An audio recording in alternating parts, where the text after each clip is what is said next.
ओम नमो भगवते वासुदेवाय। ओम ओम नमो भगवते वासुदेवाय। नमो भगवते वासुदेवाय। ओम नमो भगवते वासुदेवाय। ओम नमो भगवते वासुदेवाय। ओम ओम नमो भगवते वासुदेवाय। नारायण नमस्कृत्य नरं चैव नरोत्तमं देवीं सरस्वती व्यासं ततो जयमुदीरये। नष्टप्रायेषु भद्रेषु नित्यं भागवत सेवया भगवती उत्तम श्लोके भक्तिर्भवति नैष्टिके। कृष्णाय वासुदेवाय देवकी नंदनाय च नंदगोपकुमाराय गोविन्दाय नमो नमः। नमः ओं विष्णुपादाय कृष्णपृष्ठाय भूतले श्रीमते भक्तिवेदान्ता स्वामिनिति नामिने। नमस्ते सरस्वती देवे गौरवाणी प्रचारिणे निर्विशेष शून्यवादी पाश्चात्य देशधारिणे।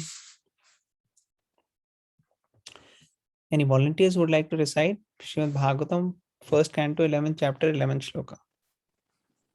Hare Krishna, can I read? Hari Bol, go ahead. Madhubhoja dasha harha kukurandaka vrishnidhi atmatulya baler guptam nagar bhogavati miha eva. Translation. As Bhogavati, the capital of Nagalok, is protected by the Nagas, so was Dwarka protected by the descendants of Vishnu. Bhoja, Madhu, Dasharha, Arha, Kukura, Andaka, etc., who were as strong as Lord Krishna. Purport. The Nagaloka planet is situated below the Earth planet, and it is understood that the sun rays are hampered there. The darkness of the planet is, however, removed by the flashes of the jewels set on the heads of the Nagas. And it is said that there are beautiful gardens, rivulets, etc., for the enjoyment of the Nagas. It is understood here also that the place is well protected by the inhabitants. So also the city of Dwarka was well protected by the descendants of Vishnu, who were as powerful as the Lord, insofar as he manifested his strength upon this earth.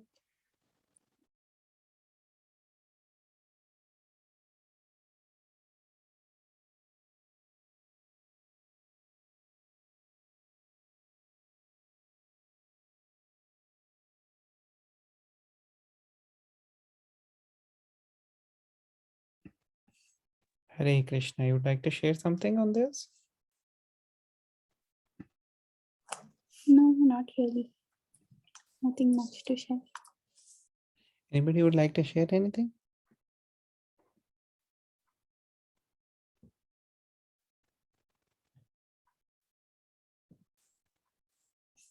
Okay, we'll go to the next shloka. Any volunteers who would like to read 1, 11, 12? I can try, Prabhuji. That's Just give me wonderful. 1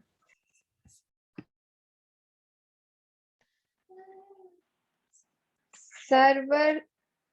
server तु सर्व विभवा सर्वर्तु सर्वविभवा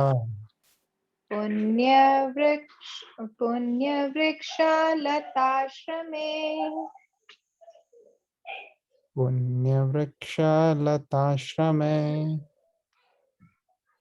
उद्यानोपवनात् Amer उद्यानोपवनारामैः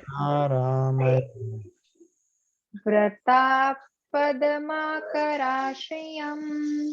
वृतापद्माकराश्रियम्. Translation in Navika. So Navika, spit on my ear. Navika, spit on my ear. अच्छा ठीक है कोई बात नहीं. Navika, mama, Navika, so sorry Prabhu. No problem, Mataji, we can read otherwise. Prabhuji, can I read? Yes, Mataji, go ahead. Hare Krishna, Danvat Pranam all devotees. Translation and purport by His Divine Grace, A.C. Bhaktivedanta Swami Prabhupada, Srila Prabhupada ki Jai. Yeah. Translation. The city of Dwarkapuri was filled with the opulences of all seasons. There were hermitages, orchards, flower gardens, parks, and reservoirs of water, breeding lotus flowers all over. Purport. Perfection of human civilization is made possible by utilizing the gifts of nature in their own way.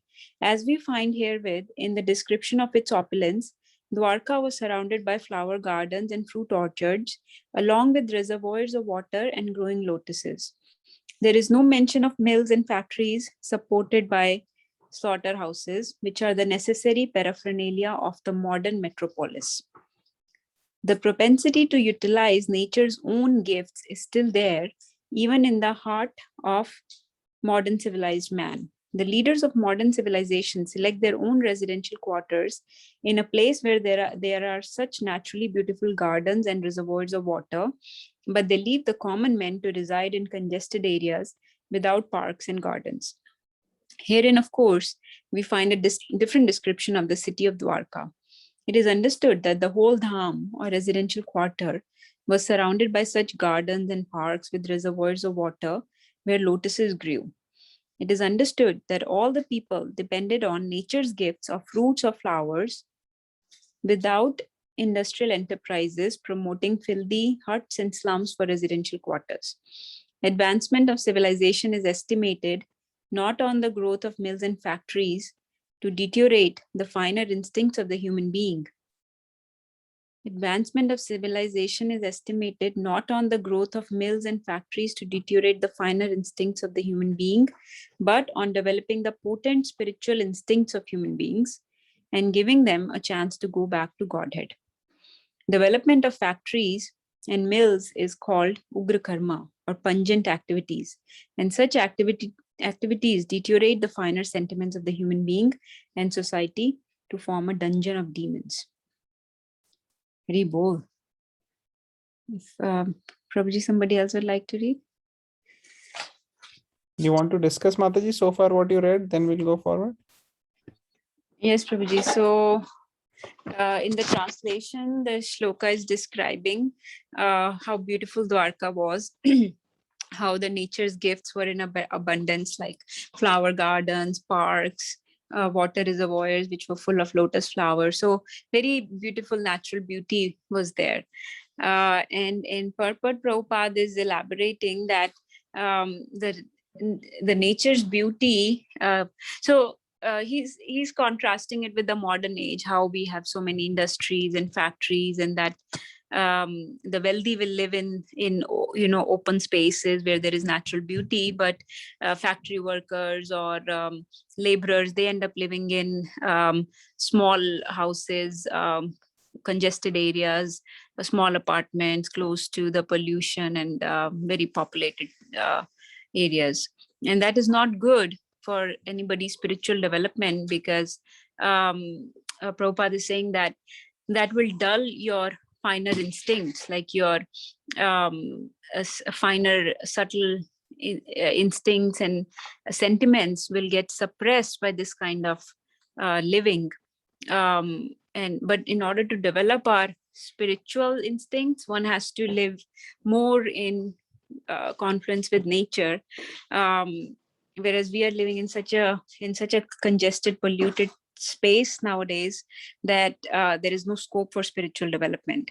And so Dwarka was so congenial for spiritual development, to be able to go back to Godhead. This is the way you can connect to your finer, subtle elements of your body, and you can go back to Godhead. But with this industrial development, science has developed a lot, but our it's not like our intelligence has developed. It's not like our life has prolonged, or our intuition, our mind, all those things are still very, they have become actually suppressed because of all the pollution and problems caused by these factories and mills.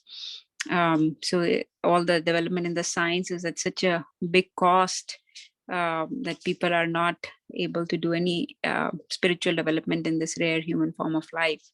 And so Prabhupada is calling it Ugra Karma, or pungent activities. they're destroying our chances of going back to Godhead.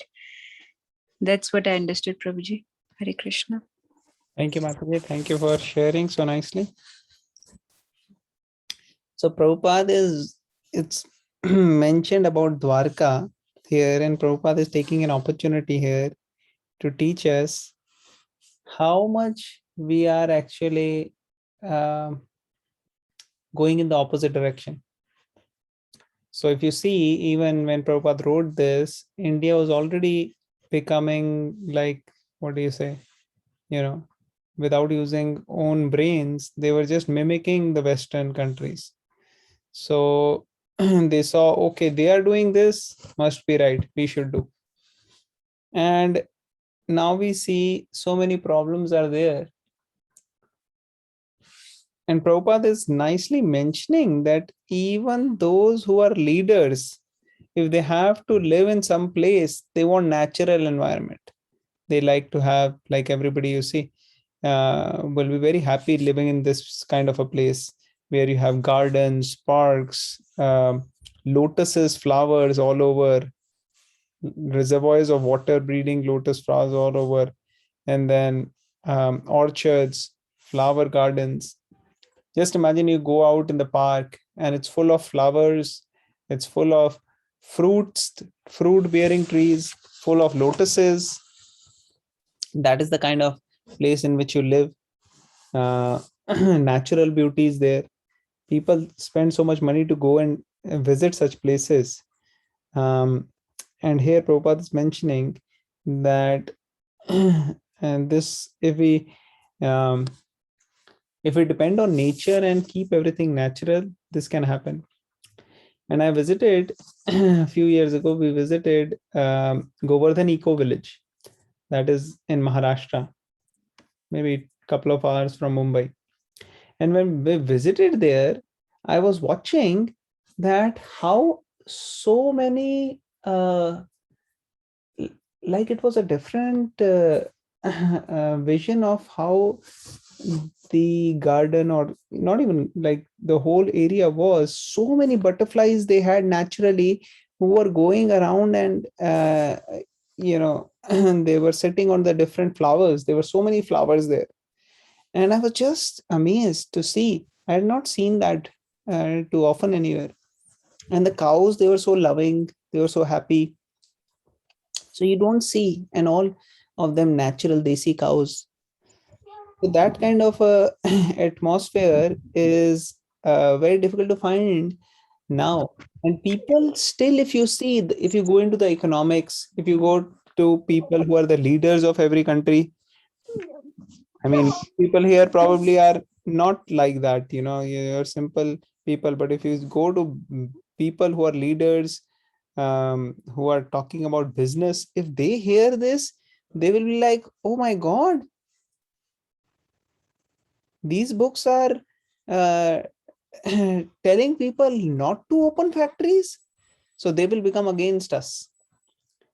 Why? Because they will say, oh, opening factories is going to actually open up the employment. It is going to open up financial opportunities.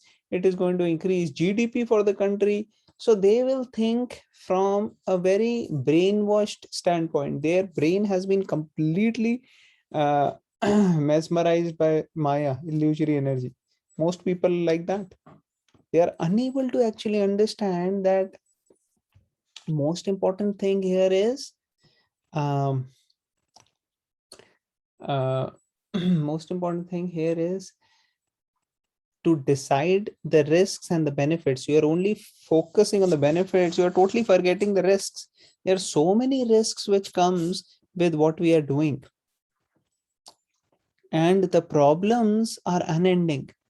We are generating so many non-biodegradable elements which are going to be in the environment.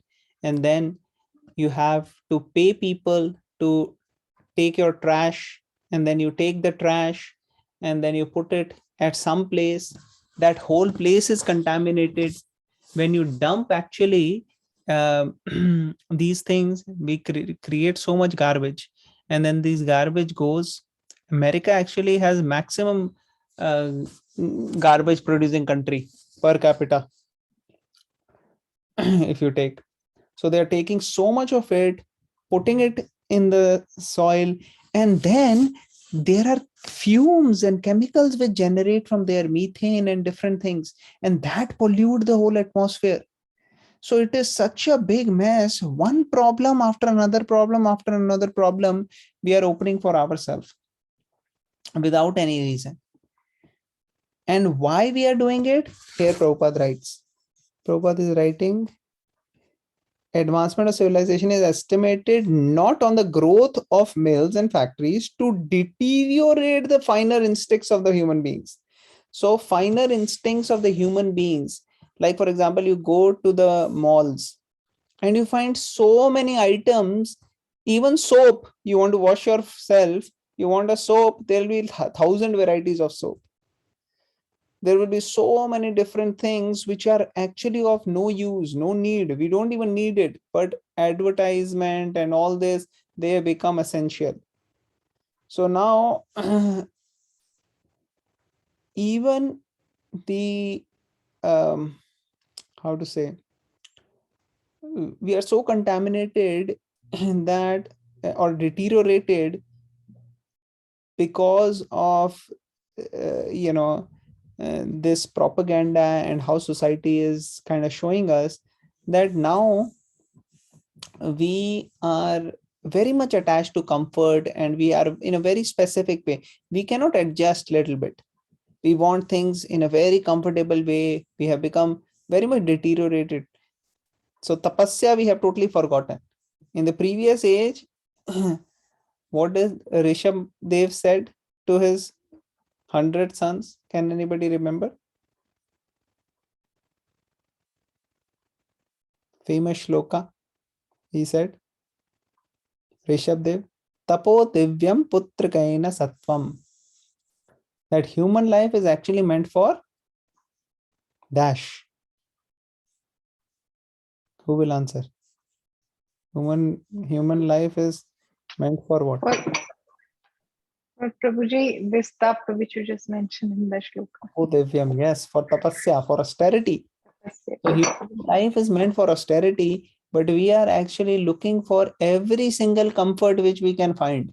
And if we cannot find something, then we say, oh, it's a great opportunity to make money. Let's come up with a startup and let's make this item, and then we'll advertise to the market that, see, this is such a nice thing. And then everybody will buy this, and that way we'll make money. So this is how the whole conception is going on, which is actually leading to so many negative influences. We don't even realize it. So many negative problems, innumerable. Now, of course, we are not in a business of primarily opposing all these things. Our main business is Krishna consciousness. So if people are able to understand that and make their life healthy, nice, Krishna conscious by living in a nature friendly environment, that is very nice. But if people cannot do it, wherever they are, most important is to imbibe Krishna consciousness. But at the mind, they should know the value of what they are encouraging or promoting. If they are going to encourage and promote self-sustained farm communities like Prabhupada wanted, then they will be having the benefits. That concept should be there. We should not be blindly brainwashed by the popular propaganda. There are so many things which different people are promoting. We should not get brainwashed. We should have clear idea about what is right and what is wrong, and in our given situation, how we can use that knowledge to navigate our life and keep our priorities. So Prabhupada is saying all these factories and all these things actually leading to Ugra karma. Ugra karma means is going to have pungent activities here, Prabhupada is saying, but it is going to have a very, very strong reaction, karmic reaction on everybody who is a part of it. So we have to try to see how we can minimize ourselves. That is why Nectar of Instruction, Rupa Goswami is saying, Atyahar prayashascha prajalpo niyamagraha. So Atyahar we have to avoid. If we have to really live Krishna conscious life smoothly without headache, we have to avoid Atyahar, which is becoming difficult and difficult because now we are opening factories. So we have to utilize what the factories are making. So we run somehow or the other. We identify what more. The houses are full, but still we want more. Shopping never ends. So this is how we are actually creating a mess for the next generation also, because they are also going to see this. They are also going to get habituated to this, whatever things we are doing. So it is such a important point to understand that to live naturally is becoming more and more difficult because we have adopted a very artificial way of lifestyle. And in future, Prabhupada said, like for example, you can see these things even in many countries, that the government himself or government themselves will actually, in Bhagavatam it is said, in the 12th canto, if you read, where it is saying how Kali Yuga will progress. And in that, it said that governments will be looting people, and then people have to leave and they have to go into mountains, they have to go to the forests, they have to go different other places, and they will actually exploit the weaker sections, especially the children and the ladies. And this is actually already has started happening. So many places you see this is happening. So many countries, Afghanistan you see, or any country where there is not powerful leader who is Krishna conscious, or who is not even leave Krishna conscious, who is not a little bit moral, these problems are happening. No matter which country you pick up. There are so many worn-torn countries like Afghanistan and others, but also in China, they are sending their own people to go and live with the ladies and live with children, and those men, they are exploiting the ladies in a unmentionable manner. So this is all this going on is proving how Srimad Bhagavatam is actually predicting what is going to come. And Prabhupada, every step, he doesn't care whether the audience is having a particular conception or an opposite conception, or he's not saying anything to please anybody. He's not giving any statement to please the popular conception. He is telling what is the actual fact, which is going to help people for the next 10,000 years and beyond. So this is how Prabhupada's books are written, and they are to be understood in a scrutinizing way. So these were some of the thoughts we can extrapolate from what is Prabhupada giving, what direction Prabhupada is giving to all of us. Anybody else would like to add anything more?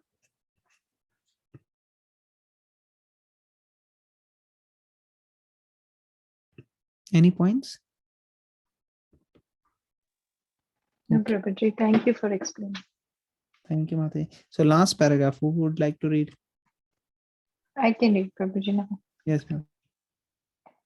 We find herein the mention of pious trees which produce seasonal flowers and fruits. The impious trees are useless jungles only, and they can be used to supply fuels. In the modern civilization, such impious trees are planted on the sides of roads. Human energy should be properly utilized in developing the finer senses of spiritual understanding, in which lies the solution of life.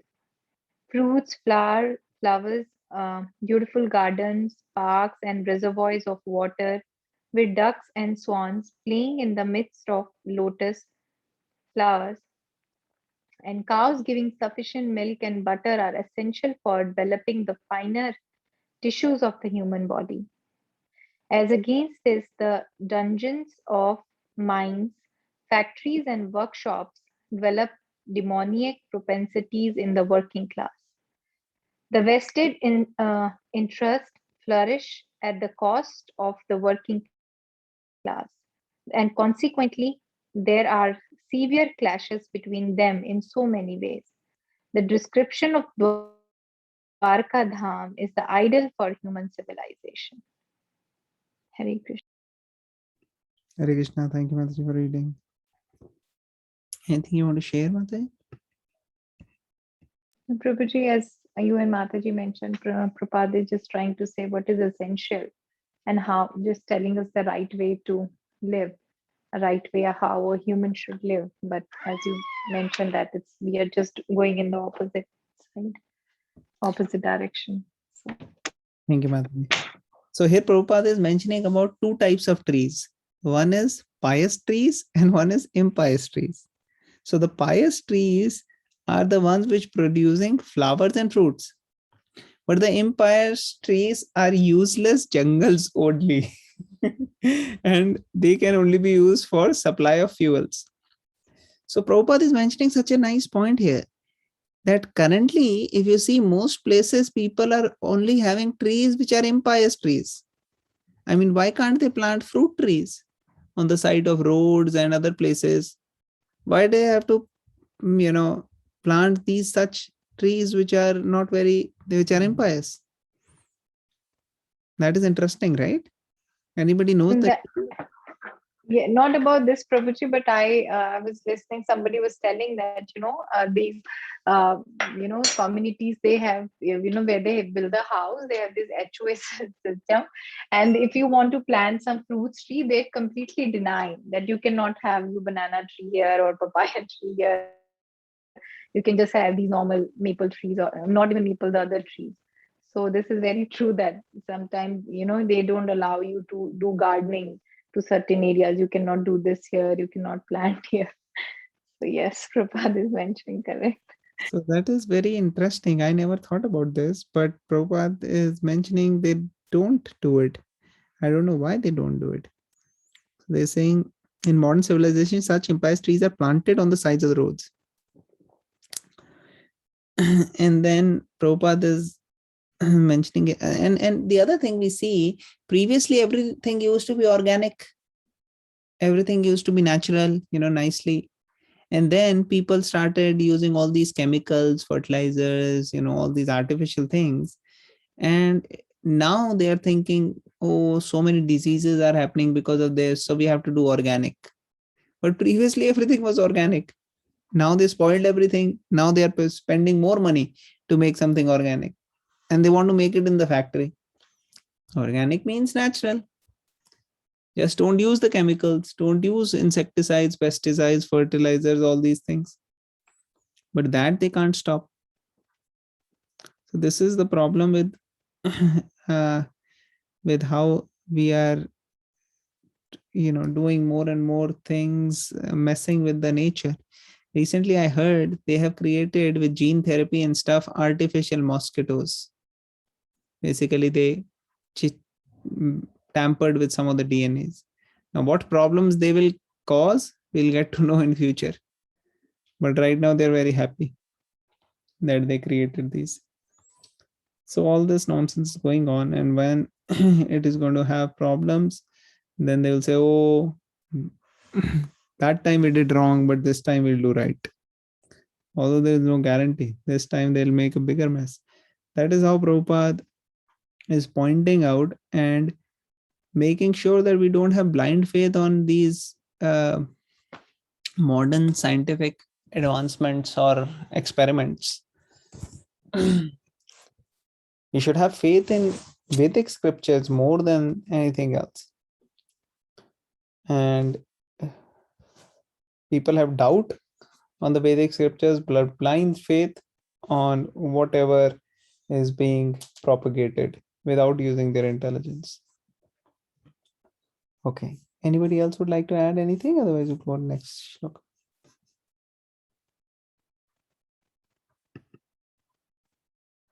Okay, any volunteers would like to read 1, 11, 13?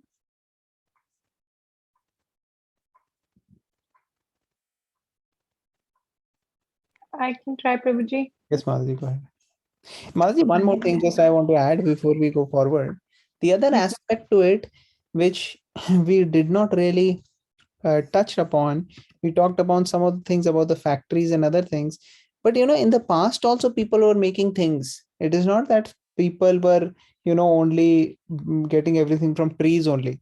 A lot of things they were making themselves also.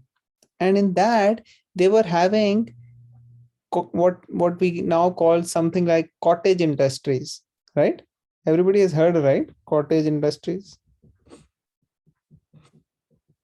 In schools, you must have heard, and kids.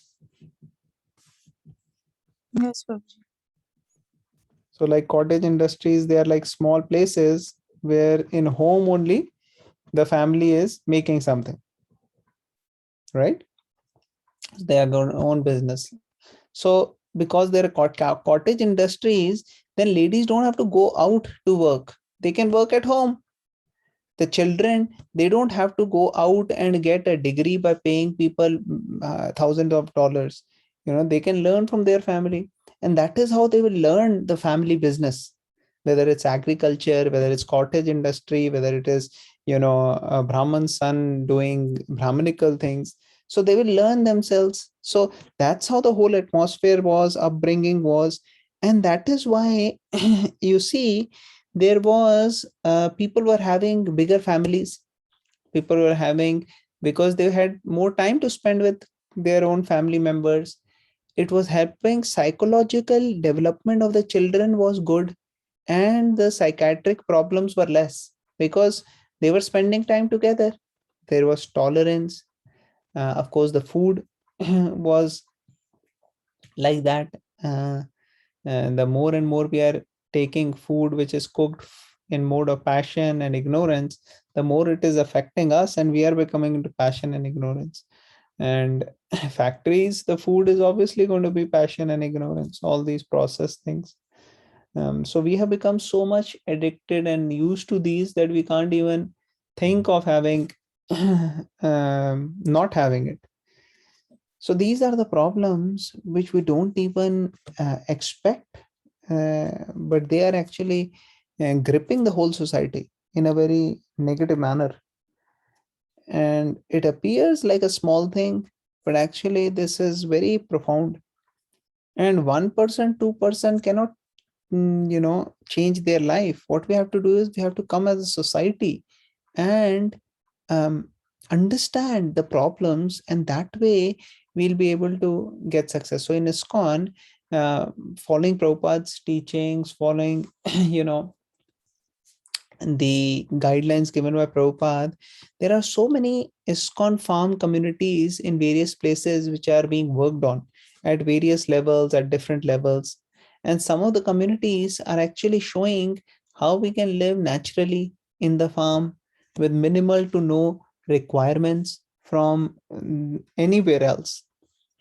So there are even projects which are working where they have no waste generated, like Govardhan Eco Village. And then there are other projects in which they are working how to live even without electricity in a natural manner. So all these different things are happening. And even in America, we have Gita Nagari farm, we have New Vrindavan farm. These farms are there where cows are, they have cows, they have some sort of a, farm community, which is they are trying to build on the teachings of Srila Prabhupada. So this is an important aspect where we can work, and there is still lots and lots of work which is needed to be done. But because Prabhupada, he gave directions and guidelines and stuff, devotees are trying their best to work on it. Thank you, Mataji. That's it. That's what I want to share. Please continue. Hare Krishna, Prabhuji. Yes, Mataji, go ahead. Prabhuji, there are some American farm communities like that too, right? I'm forgetting the name. You probably know. I said about Gita Nagari and New Vrindavan. But there may be No, so. I mean, I think they're either Jews or non-Hindu. You're talking about Amish. Yes. Amish communities. Yeah, They also thrive like that, right? They have their own they don't use any electricity, they correct, make correct. their own clothes, and they're very, I mean, they have a lot of money, like they don't buy any insurance. Yes. They live very simply and just with the animals. I don't know too much, but even these days, like, I mean, this is some communities believe in these teachings, not just, I mean, so this, it's not just that in it's unrealistic what Prabhupada is talking about here. Still in this day and age, there are communities like that that are thriving very nicely even in Kali Yuga. Yes. Next time you come, Mataji and Nirbhay Prabhu, we'll take you. We have a Amish community nearby. I visit them from time to time. And Yes, Prabhuji. I visited in Philadelphia also. How they live, how they do their things, and they don't use any electricity actually. Right. Zero electricity. Yeah, and that they don't have to pay taxes, so they're really rich. Hare Krishna. I just sorry to interrupt, Mataji. I just wanted to share. Actually, there's one community, ISKCON community in Hungary. It's called Krishna Valley, and actually this.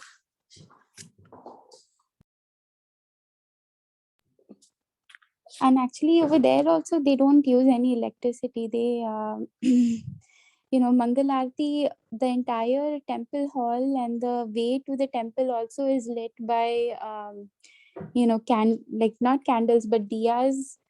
And I don't know, like they have a lot of devotees there who actually work very hard. Even the temple was constructed, painted. There are beautiful, the all the walls are not like, they're not blank walls. Like each corner of the wall, there is some, it reminds you of Vrindavan, like completely. The devotees have, just given so much in, that community. They have actually in their Goshala, they have both desi cows and the western versions of the cows that they have here. So it's one of one of the rare communities that I've seen that actually is running without any electricity. And His Holiness Shivram Maharaj is actually leading that community over there. So it's very unique, and they have their own gardening and farming and everything as well. So just wanted to share that, since you were talking about electricity, I was reminded, walking to Mangal Aarti over there without any, with just diyas and lamps. And the deities are also illuminated with, like diyas and lamps. So it's very, atmosphere is very nice over there. Thank you, Mataji, for sharing.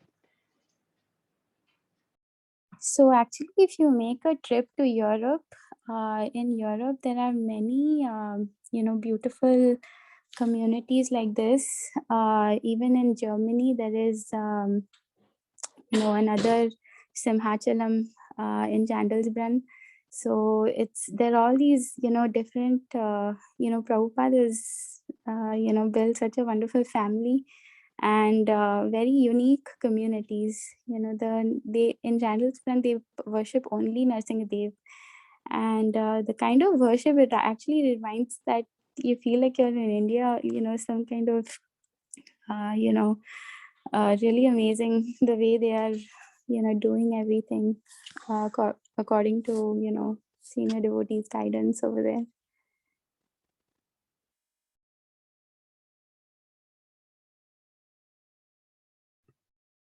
Hare Krishna. Thank you so much for sharing. Okay. Anybody else would like to say anything? Otherwise, we'll go to the next shloka. Okay. Who would like to recite 1:11:13? Can I read? Very good. Go ahead.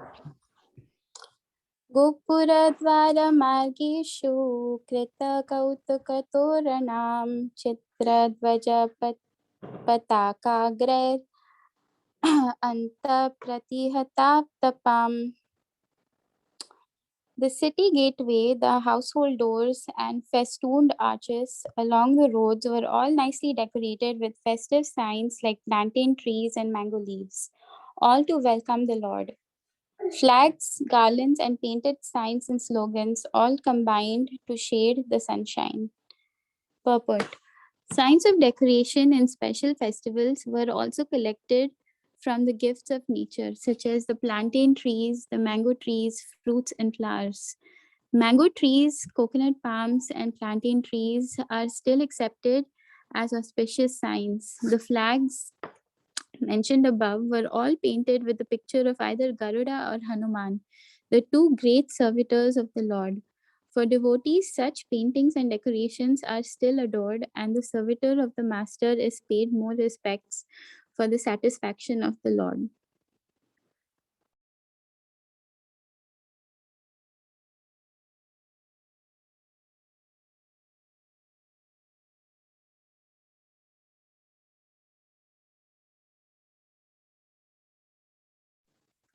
Hare Krishna, I don't really have anything to share, sorry. If devotees have something nice to share, I would be very, very eager to hear.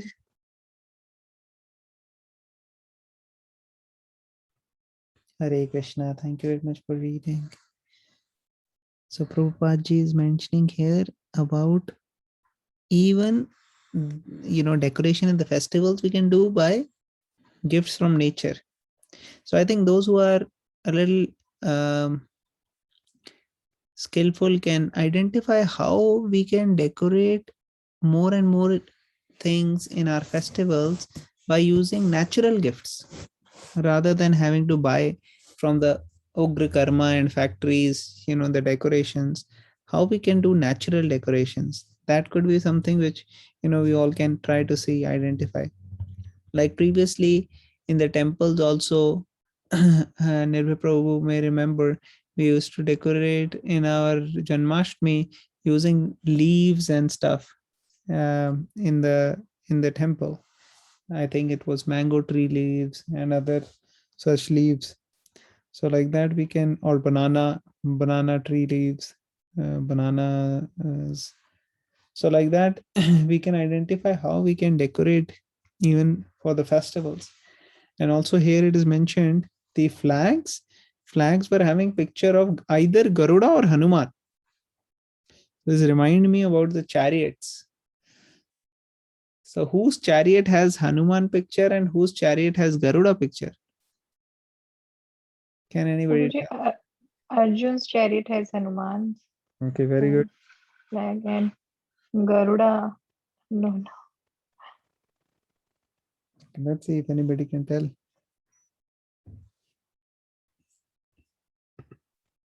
Garuda. Ansh, can you tell? Whose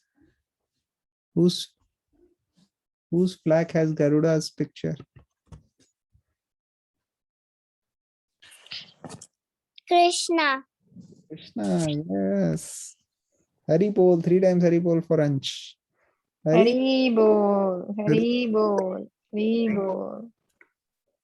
So either Garuda or Hanuman, two great servitors of the Lord.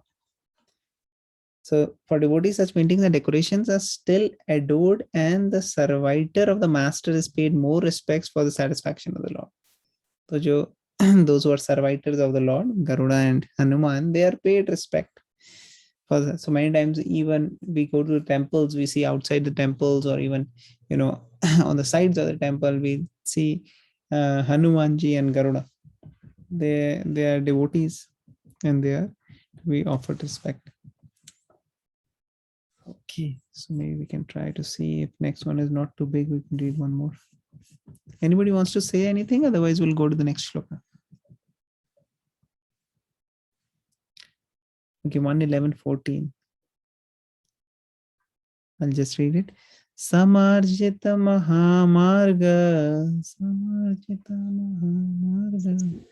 Ratyapannaka Pankajvaratmaram. Ratnapankajavaratmaram Siktam Gandhajaler Uptam. Siktam Gandhajaleruptam Falapushpakshatankurai. Phalapushpakshatankurai. Translation: the highways, subways, lanes, markets, and public meeting places were all thoroughly cleansed and then moistened with scented water. And to welcome the Lord, fruits, flowers, and unbroken seeds were strewn everywhere. Scented waters prepared by distilling flowers like rose and kiora were requisitioned to wet the roads, streets, and lanes of Dwarka Dham. Such places, along with the marketplace and public meeting places, were thoroughly cleansed. From the above description, it appears that the city of Dwarka Dham was considerably big, containing many highways, streets, and public meeting places, with parks, gardens, and reservoirs of water, all very nicely decorated with flowers and fruits. And to welcome the Lord, such flowers and fruits with unbroken seeds of grains were also strewn over public places. Unbroken seeds of grains and or fruits in the seedling stage were considered auspicious, and they are still so used by the Hindus in general on festival days. Okay, so Prabhupada is mentioning how to make scented water.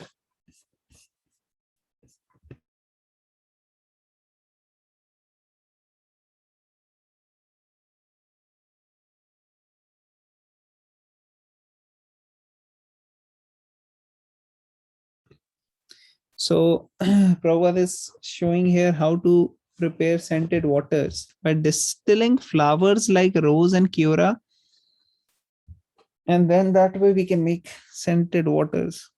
Wow. Okay, anybody else want to share anything?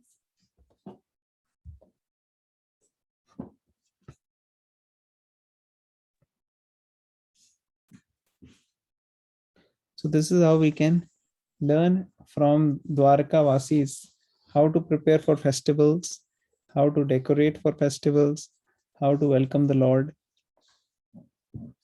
So any future festival, we can probably try to see how we can learn from these. All right. So we'll end here since it's already 9. Okay, Prabhuji. All right. Thank you all the devotees. Srimad Bhagavatam ki jai. Srila Jai. Prabhupada ki jai. Jai.